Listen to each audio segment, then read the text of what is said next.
এবং সেই স্রোতের সাথেই কাজ করার ইচ্ছে সর্বদাই ছিল। এবং আজকে ত্রিপুরা মথা, আইপিএফটি এবং বিজেপি আমরা একটা জায়গায় আসতে পেরে আমার মনে হয় ত্রিপুরা রাজ্যে ভারতীয় জনতা পার্টির নেতৃত্বে যে সরকারটা ছিল, এই সরকার যা কাজ করেছে আগামী 4-5 বছরে এই তিনটি দলের সমন্বয়ে আরো বিশাল কর্মযজ্ঞ ত্রিপুরায় হবে। যদিও বামেরা তাদের প্রচারে যারা প্রচার করতে শুরু করেছে, তারা জানে যে বামেরা হারবে, তারপরও তারা যাই করছে ইউটিউব, সোশ্যাল মিডিয়ার মাধ্যমে তাদের প্রচারটা মানুষের কাছে নিয়ে যাওয়ার চেষ্টা করছে। ময়দানে এসে তাদের প্রচার করার কোনো ক্ষমতা নেই। পূর্বতন মুখ্যমন্ত্রী মানিক সরকার মহোদয়, যার ধর্ম হচ্ছে অ্যাথেইস্ট, নাস্তিক, ভারতীয় জনতা পার্টি, ত্রিপুরা মথা এবং আইপিএফটি এই সম্মিলিত শক্তিকে ভয় পেয়ে ত্রিপুরার পূর্বতন মুখ্যমন্ত্রী ধর্মে বিশ্বাস করতে শুরু করেছেন। আমি বলি, কয়েকদিন আগে উনি বক্তব্য করছিলেন, উনি বলেছেন যে আমি যেদিন স্বর্গে যাব সেই দিন আমার মুখ্যমন্ত্রিত্ব থাকাকালীন আমি কি কি কাজ করেছি ভগবানের কাছে বলতে পারবো। আপনারা বলুন, নাস্তিক লোক, যার কাছে স্বর্গ নেই, নরক নেই, ধর্মে বিশ্বাস রাখেন না, সেই ব্যক্তি আজকে আমাদের ভয়ে ওনাকে ভগবানের আশ্রয় নিতে হচ্ছে। এবং তাতেই প্রমাণ হয় আমাদের প্রার্থী লক্ষ লক্ষ ভোটের ব্যবধানে বাম প্রার্থীকে পরাস্ত করবে। এবং মানিকবাবু বলেছেন স্বর্গে যাবেন, মেনেই নিলাম। মোদিজির বয়ে উনি স্বর্গে যাবেন, ভগবানের আশ্রয় নেবেন। আপনি যা যা করে গেছেন 20 বছরে এই ত্রিপুরা রাজ্যের পিছিয়ে পড়া মানুষদের এত বঞ্চনা, এত শোষণ আপনারা করেছেন, স্বয়ং ভগবানও স্বর্গের দরজা বন্ধ করে দিব, মানিক বাবুরে ঢুকতে দিত না। আর এই মানিক বাবু উনি বলেন যে ত্রিপুরা মথার গ্রেটার ত্রিপুরাল্যান্ড দাবি কোথায়, এই দাবি কোন দিন আসবে। মানিক বাবু একজন কমিউনিস্ট, ওনাকে শিক্ষা দেওয়ার ক্ষমতা আমার নেই। সারা পৃথিবীতে কমিউনিজমের জন্ম হয়েছে কখন? 176 বছর আগে কার্ল মার্কস এবং ফ্রেডরিক এঙ্গেল 1848-এ এই কমিউনিজমের প্রচার শুরু করেন। এবং আমাদের ভারতবর্ষে 99 বছর হয়ে গেছে কমিউনিস্টদের আন্দোলন। এবং আমাদের এই ত্রিপুরায় 79 বছর ধরে বামেরা বলছে আমরা সাম্যবাদ আনবো। আমি কমিউনিস্টদের জিজ্ঞেস করতে চাই, গ্রেটার ত্রিপুরাল্যান্ডের কথা বাদ দিয়ে দিন, আপনাদের সাম্যবাদ কবে আসছে সেটার জবাব দিন। আপনারা বলতে পারবেন? সাম্যবাদের নাম দিয়ে, দ্বীপ্রাসাদের ধোঁকাবাজি দিয়ে 35 বছর ক্ষমতায় ছিল। আর আমরা কি পাইছি? বামেদের থেকে কি পাইছি? বামেদের থেকে একটাই পাইছি, ত্রিপুরা ত্রিপুরা আলাদা হয়ে যাও, বাঙাল বাঙালের আলাদা হয়ে যাও। পাহাড়ি বাঙালি ভাই পাই না, সুযোগ পাইলে যে যেখানে পাই তোমরা সব কাইটা দাও, মেরা দাও। এটাই তো আমরা দেখলাম। যদিও ইলেকশন কমিশন বলবে কাইটা দাও, মেরা দাও, কেন বলছেন উনি? I have all respect for Election Commission of India and its guideline. কিন্তু এটা ইতিহাস। বামেরা যতবার ক্ষমতায় এসছে তারা 1980 সালের দাঙ্গা আমাদের উপহার দিয়েছে। আবার 97 সালের কথা আমরা ভুলবো না। ত্রিপুরায় উগ্রপন্থা সমস্যার এই কথা আমরা ভুলবো না। এই মঞ্চে দাঁড়িয়ে তীব্রামথা বিজেপি আইপিএফটি আমরা বলতে পারি, সারা রাজ্যের মানুষকে আমরা বলতে পারি, আমরা যদি ক্ষমতায় বসে থাকি ত্রিপুরায় দাঙ্গা হতে দেব না, বামেদের মতো আমরা দাঙ্গা হতে দেব না।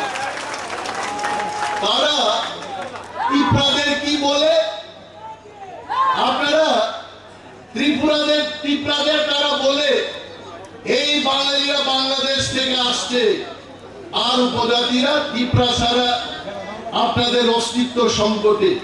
তো নিশ্চয়ই ত্রিপুরারা ভয় পাবে। আর বাঙালিদের এসে বলছে বাঙালিদের আমরা চাকরি দিতে পারছি না, ওই সব চাকরি ত্রিপুরারা খায়া ফেলাইতেছে। এডিসি পাইছে, রিজার্ভেশন পাইছে, সব চাকরি ওরা খেয়ে নিয়েছে, আমরা পারবো না। দণ্ড এসসি এসটি বলছে জেনারেলদের সমস্ত সুযোগ সুবিধা এসসি এসটিরা খায়া ফেলাইতে, জেনারেল আর পাইতো না।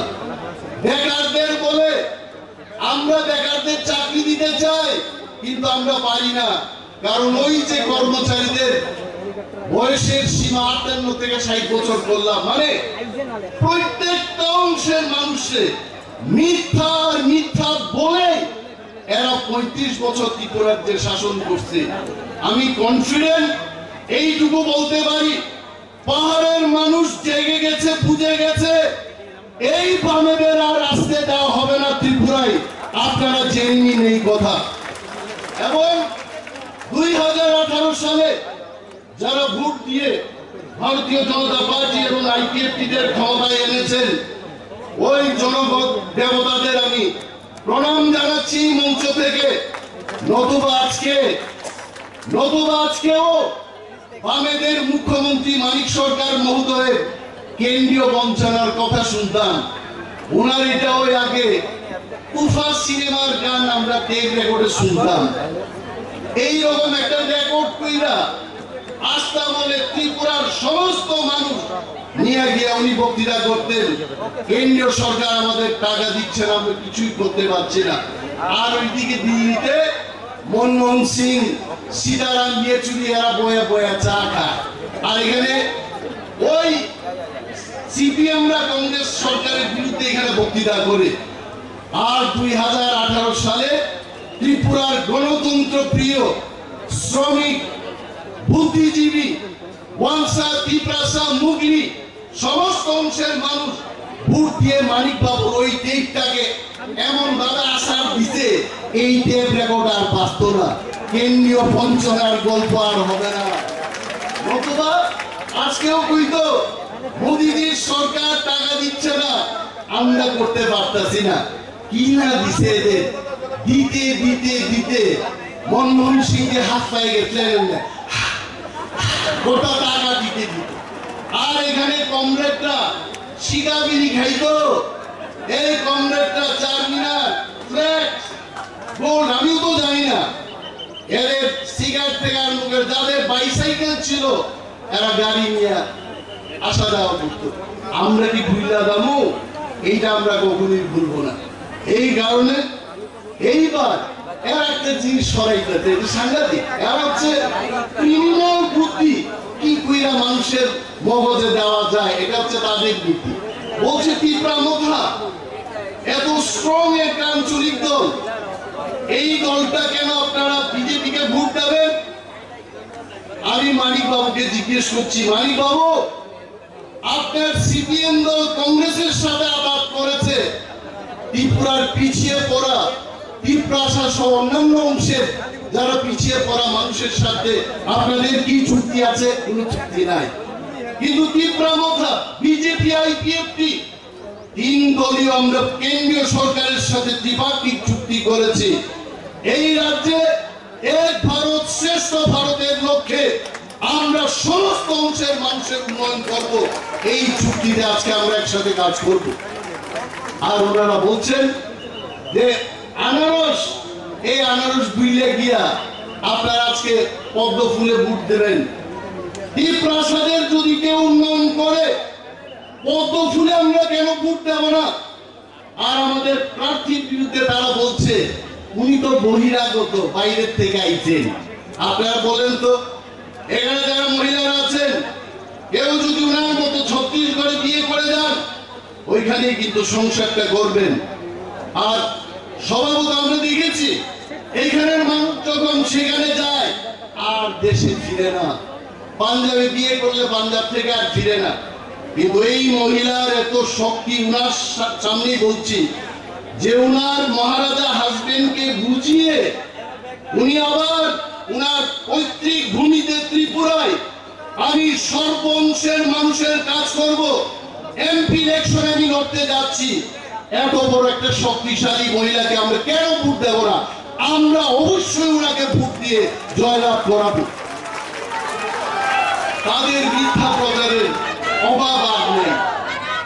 একের পর এক অভিযোগ তারা বলে, এরা নাকি এইবার, আমি অনেক জায়গায় বলি 350 সিট নিয়ে এরা ক্ষমতায় বইব।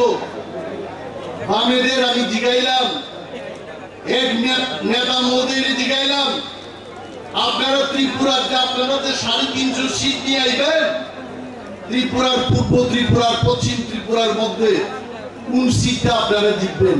বলছে এখানে আমরা জিতবো না। তো কেমনে আইব? কেমনে আইব? কিন্তু আমরা এইটুকু বলতে পারি, মোদীজির যে স্লোগান আপকি বার 400 বার, আর ওই 400 সিটের মধ্যে যে 2টা সিট হবে এটা ত্রিপুরার 2টা সিট, এইটাই দিয়ে গণনা শুরু হবে। ভয় কিসে? কোনো ভয় নেই। উন্নয়ন হবে, মানুষের কাজ হবে, ত্রিপ্রাসা অঞ্চলের সমস্ত অংশের মানুষের কাজ হবে। এই কাজ করার লক্ষ্যে আমাদের প্রার্থী বয়ানী প্রীতি দেবী যে আমার সাথে কথা বলছিলেন ওনার হোটেল রুমে, উনি প্রতিশ্রুতিবদ্ধ, তার সংকল্প নিয়ে ত্রিপুরায় এসছেন, উনি কাজ করবেন।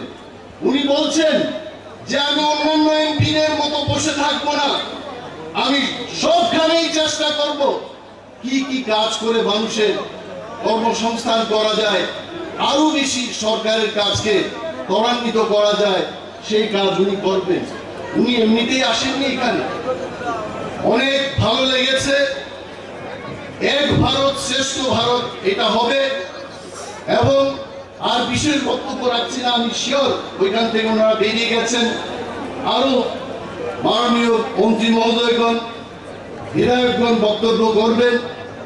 এই যে একটা সুযোগ, এই সুযোগে আমরা মোদীজিকে এইবার ককবরকে একটা স্লোগান বলবো, যারা ককবরক ভাষাভাষী আমাদের লোক, কিন্তু সিম্বল মাথুর নাই বুটি দিন থাকে আরো সবর কম খেলে তেমনি হাইতে বুট নাই বড় পদ্মকুমার হয় তীব্রামথায় তীব্রি বিজেপি নি সিম্বল থাকলে পদ্মকুমার অ্যাবসলিউট মাস্ট।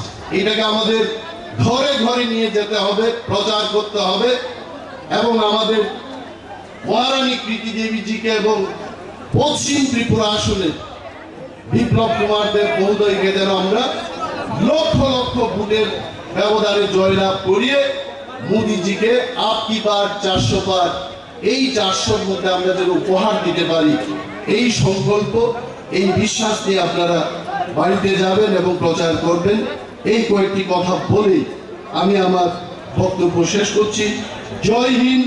তীব্রামথায় পিএফটি বিজেপি জোট লংলি। ধন্যবাদ মাননীয় মন্ত্রী।